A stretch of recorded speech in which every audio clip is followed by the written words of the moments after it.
Here's my short review of Alien 3, which certainly isn't going to be controversial. So right away, speaking of controversy, this movie starts off with a very, let's just say divisive opening. It takes the franchise in a very interesting and different direction that really wasn't where it felt like it was going after Aliens. And for a lot of people, it's definitely something that will either take them out of the movie or hook them. And for me, it's something that works. The reason I think it works is because it gives more time and attention to Ellen Ripley as a character. We get to see more of her psychologically, and she gets more of a character arc in this movie than she did in the previous two movies. She didn't get much of anything in the first movie.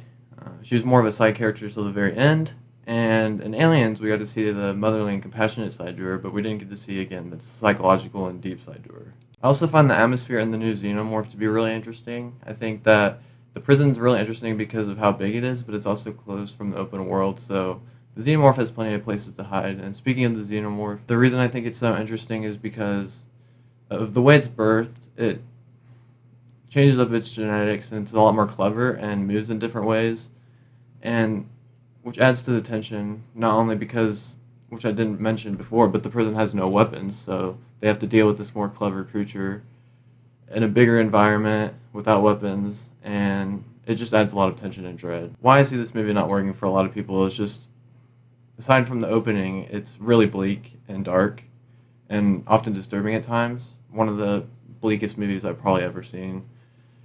But for me, it works just because I think it was really the only way they could have taken this trilogy. And I know a lot of people think this movie is unnecessary. A lot of people think it undoes what Aliens did, but I think Ellen Ripley, again, deserved more character attention. If you want to see my full review and rating, it's on YouTube, and I'll leave a link in the description. Thanks.